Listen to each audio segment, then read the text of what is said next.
Hi, my name is Seth Williams. I live in Orlando, Florida. My hobbies are I'm a chalk artist. You can feel free to go to www.thechalkdude.com and check me out. I have had the privilege of going all over the world and preaching and teaching to different cultural groups, ethnic groups, leadership groups, and youth and young adults of all various kinds. I'm going to school at Liberty to pursue my bachelor's degree in biblical and theological studies. Currently, I work as a surgical technician at a dermatology office in Orlando, Florida. Essentially, the doctor comes in, he cuts whatever he wants to cut out of you, and I sew you up to make you look pretty again. I'm going to school to be a pastor. That is the long-term goal. I'm not sure if I'm going to be a youth pastor, young adults pastor, senior pastor, associate pastor, or if I'm going to open up my own church. The Lord hasn't quite revealed it yet, but He's got some great plans for me, and I expect the Lord's going to do some amazing things through my life and ministry.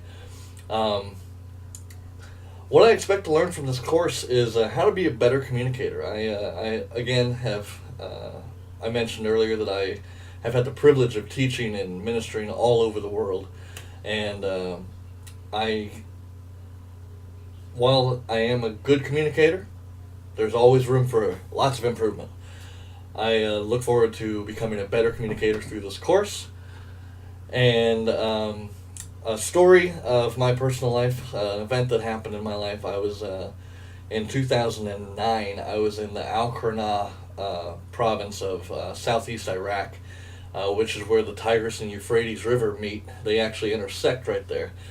And the law of nature says that where there is a river, two great rivers that intersect, there is life, and there is abundance of life. There is trees, grass, plants, flowers, fruits, vegetables, things like that will prosper and grow rampant. But not in the Al-Qarna province of southern Iraq. And the reason is this: when I was standing there at the base of this, where these two rivers meet and intersect, I realized this is where the Garden of Eden was. This is where what would be arguably the greatest garden created by the Heavenly Father, the creator of all things in the universe, was created and stood, and this is where God brought Adam and brought Eve and placed them into the garden and said, tend and keep this, just stay away from that one tree. When they fell in Genesis 3, this is where they were kicked out of, and an angel was posted there to not let anyone through. And a lot of people argue saying, it was destroyed in the flood, and it was and a lot of people even say it was destroyed by God himself. And I agree that it was likely destroyed by God, because as I stood there, where there should be life and trees and livestock, and there should be fruits and vegetables and flowers of various kinds, there was nothing but desolate land. Sand upon sand upon sand. Nothing is able to grow there. It is scorched earth. And that was one of the coolest revelations that I had whenever I was in Iraq, when I was with the 1st to 75th Rangers when I served in the Army, was being able to stand there and say, this is where the Garden of Eden likely was.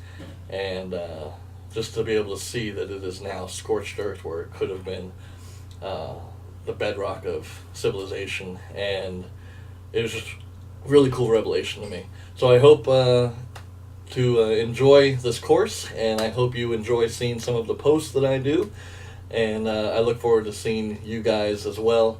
God bless. Have a great day.